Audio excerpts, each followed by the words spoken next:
Hello, this is your girl, Sanmi Akomola on Real Conversation with Sanmi, and it's nice to be back today to talk about the topic, how fertile is your land? How fertile is your land? If you keep planting a seed on a land, on a piece of land, and you notice that it is not growing like it's supposed to or at the rate which you expect, what do? You pause to think what's happening. Did I plant on the wrong soil? Is the sun getting to the land? Do I have enough water in my garden? Because if there's no water, there's no way your seed is going to grow. But today, I'm not talking about a physical land. I'm talking about our hearts.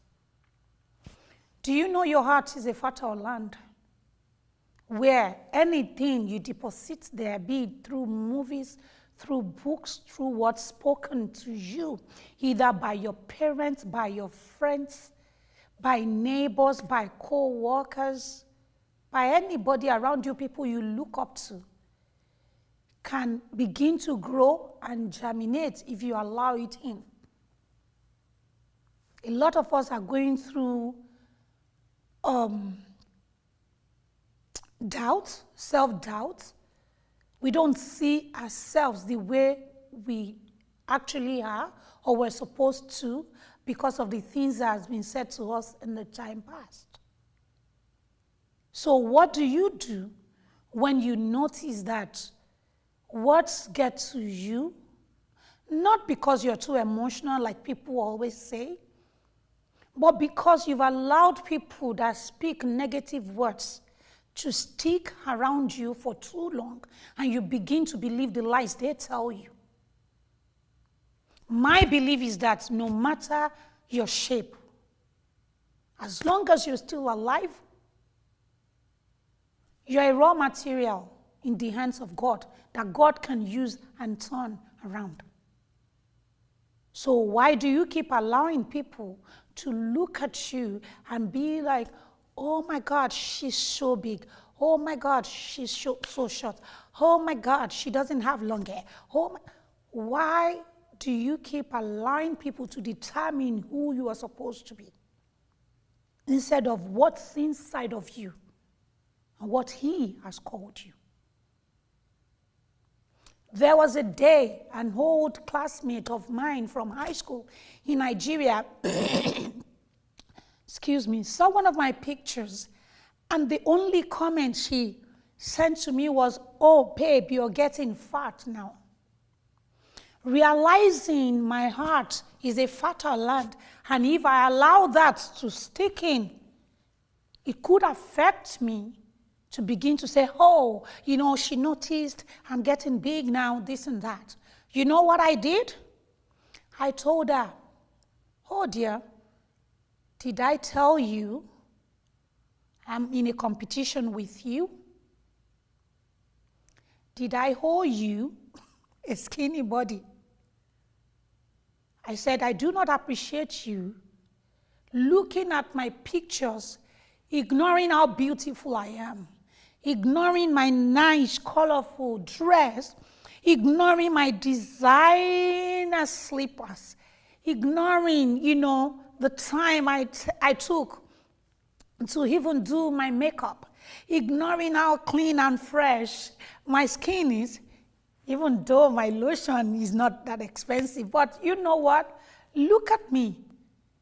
Ignoring the happiness you can see even from the picture.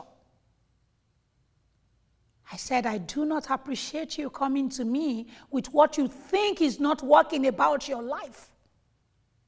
You see what I did? I did not allow that pass here.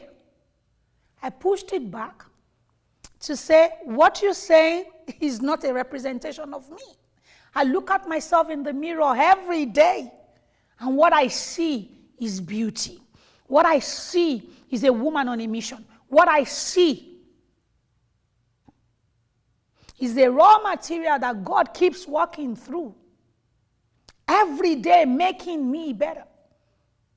What I see is someone called to the nations. What I see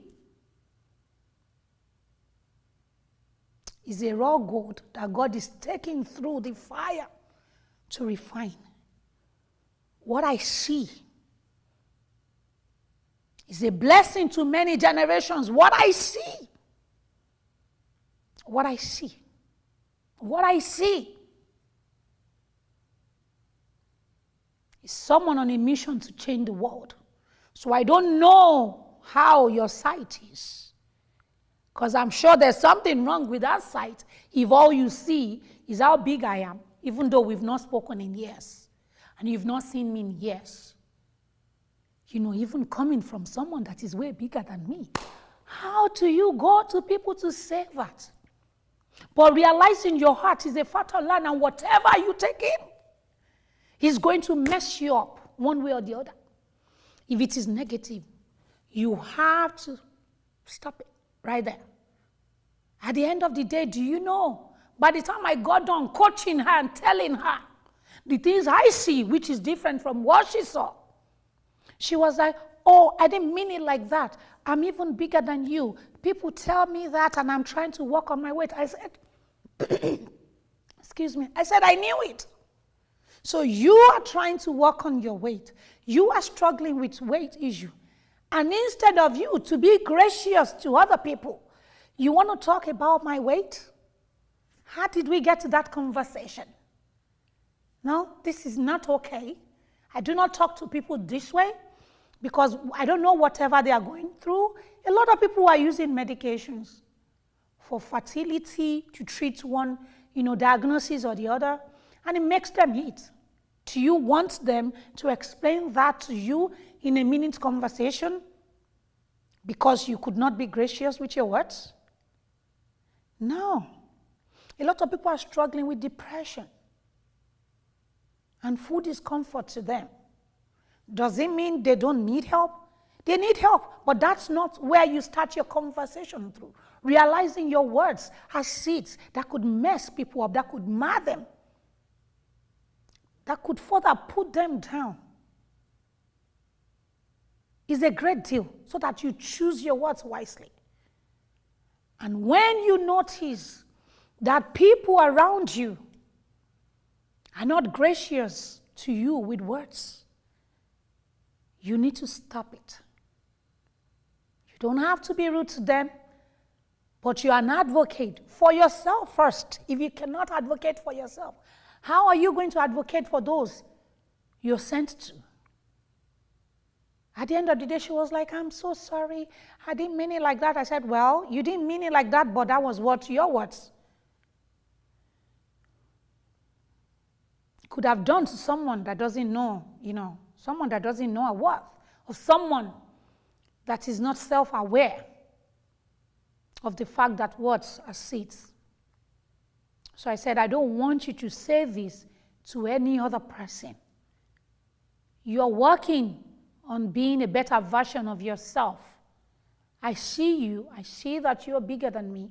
I will never compliment, tell you how big you are. What's my business with that? How are my words going to change what I'm complaining about or what I just brought out to you?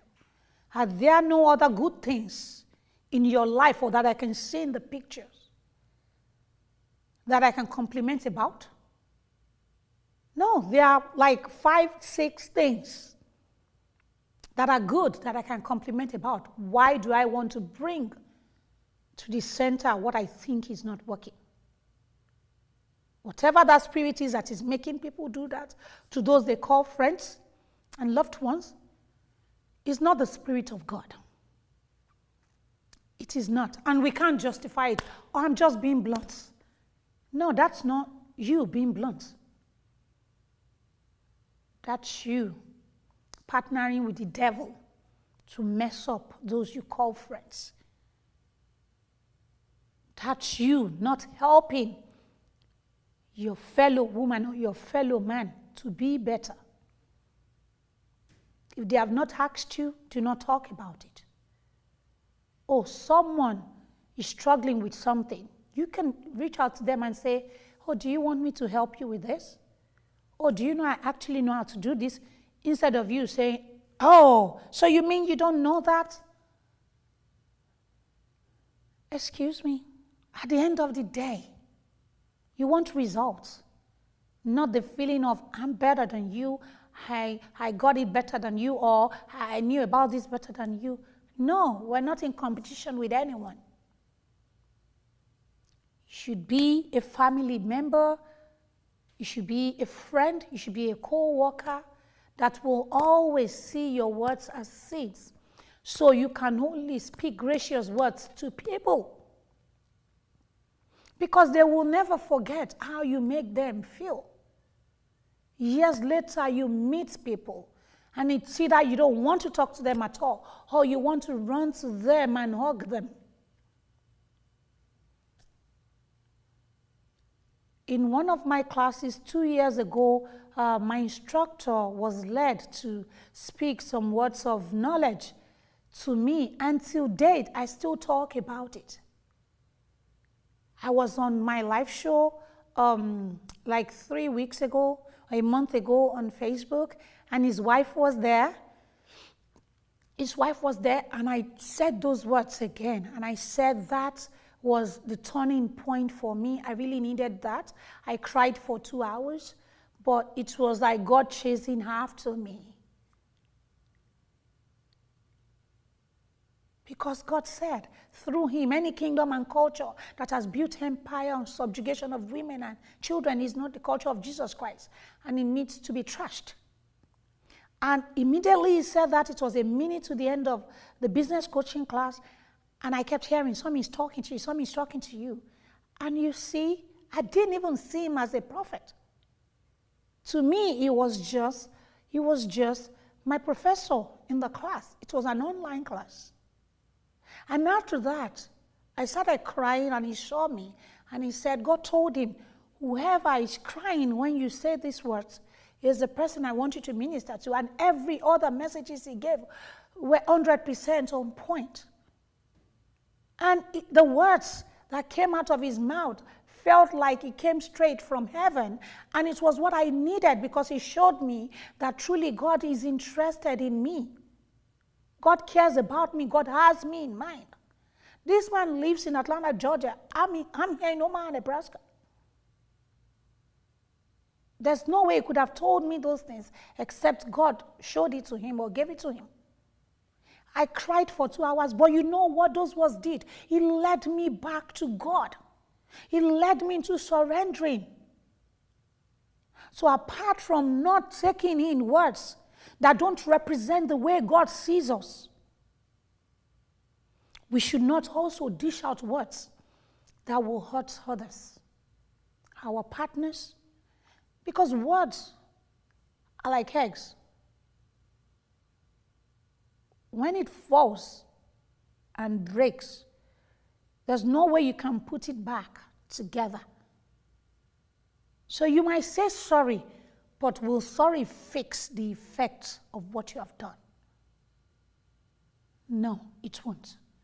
So for the ones we've done in the time past when we didn't know about it, that's fine. But from today, because we're speaking about it today, as we hope and pray to forgive the words spoken to us by even our parents. Some parents, when you mess up, they curse you out. They forget that their words have power. Words are seeds. If your child is not doing well in school, it is okay to say, I expected better from you. It is okay to say, you have the capacity to be excellent. Look at your father, look at myself. If you have that track record, it's okay to say that. But it is not okay to call them dumb. It is not okay to call them stupid or foolish. As parents, your words have power. It comes with authority. And whatever you pronounce on your children, you will see it in them. So don't be surprised tomorrow when they begin to act stupid or foolish, Because you've sown seeds in them. You've called them what you want them to become. God created the heavens and the earth with words. So what words have you created in your kids? Family members, friends, co-workers. And they'll be like, I'm just kidding. If it is not for you, if it is not what you want to see grow, tell them it is not okay to talk to me this way. I won't talk to you that way, and I do not approve. It's okay to say that, so there's no repeat of that. So as we won't allow others to deposit what is not for us, what is not going to make us grow, what is not going to make us better, it is also not okay for us to tear others down, be it our children, our friends, our co-workers, anyone around us. Remember that song, I love you, I need you, we're all a part of God's body, stand with me, oh, agree with me, we're all a part of God's body, it is His will that every need be supplied. You are important to me. I need you to survive.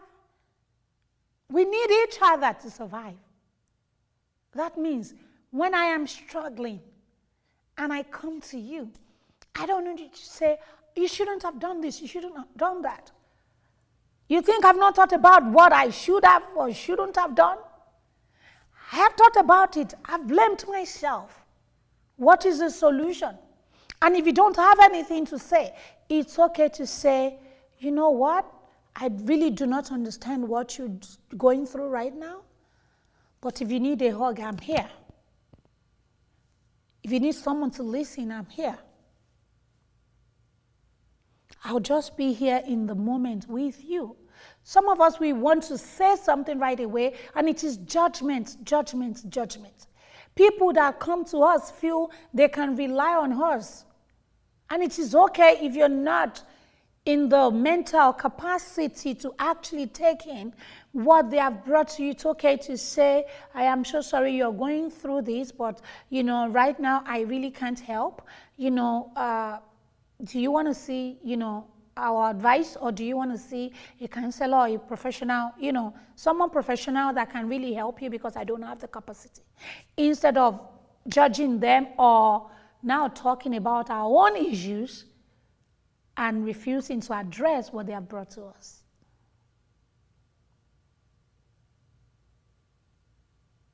We cannot live this life alone. We are created to coexist together for a purpose.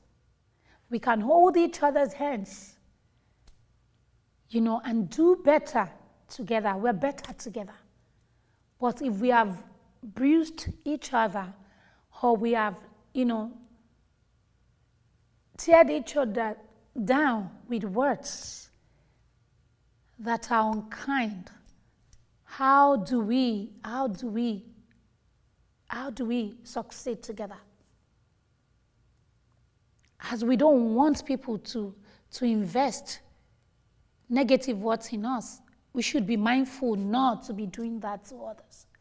It is not okay to say, this is just me, my friends understand. Like someone said to me when I said, but I wouldn't talk like that to you, and I do not appreciate that. That happened last month. She called to apologize 2 days later, and she was like, or 3 days later, and she was like, oh, my friends know this is who I am. It's because of, she gave excuse of why she's like that, this is me, but they know I don't really mean it. And I said, I hear you, but because I will not talk to you like that, it is not okay to talk to me like that ever. So when you are with your friends, that's the language you use, maybe to them and to you, that's okay. Because of, what you have gone through. But you have to remember there are places we've even outgrown. Why are we talking like we're still in the past when we're on a journey of healing? Why? You're not the same person of yesterday. You are a better person. You're a much better person. Except you don't want to heal. But if you're on the journey of healing, that means you cannot speak like you used to speak yesterday. You cannot speak about yourself in a low manner. Like, who are you? Who is Sanmi? Oh, I am beautiful. I am excellent. I am enough. I am worthy. I am his pride. I'm a jewel of inestimable value in the heart of the sea, so precious. I'm worthy of love. I'm worthy of adoration. I am the woman I have been waiting for. You know, when you look at others and you're like, oh, I love to be like that one day. And God is saying, oh, I've given you everything inside of you to be more, way more than that. Way more than that. Way more than that. So if you are speaking positively about yourself because you realize you're on a journey of healing, you're not your past. Your address has changed. Then it is not okay for you to allow someone else to deposit anything negative into you. Because at the end of the day, whatever you allow to go in will yield fruits. You might just look at yourself one day and be like, oh, my friend said it. I look ugly. So, no, you're not ugly. I'm telling you today, you're not ugly. You are beautiful. Remember the day you were born, people were saying congratulations, congratulations, congratulations to your parents. Your mom looked at you and saw the beauty and was like, oh my God. The 9 months journey is actually worth it because of your innocent smile, because of your curly hair, because of your fresh skin, because of the way you cried when you saw your mom and you were like, oh my God, Mama. So how did we leave or forget the first grand entrance we had into this world and everyone was happy? And we let ourselves go to the point of now we're believing everything is negative about us. No. No. You're beautiful. You're amazing. Whatever is broken in your life can still be fixed. So until you begin to speak positively to yourself, realizing your words are seeds that will germinate and bring forth bountiful fruits. That is when you can tell others, that's not for me. Thank you, but what you just said is not about me. That's not okay. I won't talk to anyone like that. It is not okay. They might not like you at first, but at least they won't do it again. Because they know you know your worth. All we're talking about is self-confidence. At the end of the day, if you're not confident of who you are, who He has created you to be, even at times, act like where you are going. I have a friend that will go to, of this bougie restaurant, and she said, once a week, I take myself out on a date and I go to a bougie restaurant. I said, why? She said, because if God puts the desire to be rich there, I know it is possible. So I want to go there and see how it feels like, and I want to take care of myself because that's where I'm going. It is possible. I'm working towards it. And whenever she thinks something like, oh, I need another job, this is what I want to work less hours, and get paid more. You know what? God opens the doors.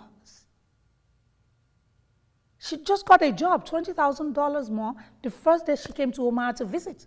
Can you imagine? She moved out of here. The first night, she came for 3 nights. She met someone, they were just talking. She talked about, thinking of another job. The person asked her, oh, what do you do? What's your experience? She spoke to him about the person was like, oh, I have jobs. Do you have your CV? She said, yes. Right there, she sent her CV, and boom, the guy said, I can pay you 20,000 more, and it's a remote job. Exactly what she believed, the words she has sown into her own life. Exactly. God did it for her on that trip, 3 days trip, and it happened. So remember to be self-confident. Believe what God says about you. Believe you are beautiful. Believe you are amazing. Believe you can excel in anything you put your hearts to. Do not allow negative words, no matter who is speaking it. No matter your relationship. It's okay to say, that is not for me. That's not what I believe about myself. That's not what is going to happen to me. Because if you can't speak for yourself, you can't speak for others. Thank you once again for joining me this week on Real Conversation with Sanmi. Once again, my name is Sanmi Akamalafe. This is Real Conversation with Sanmi, and I want you to speak life. Speak life alone to yourself. It is His will that every need be supplied. You are important to me. I need you to survive. I pray for you. You pray for me. I love you. I need you to survive. I won't harm you with words from my mouth. I love you. I need you to survive.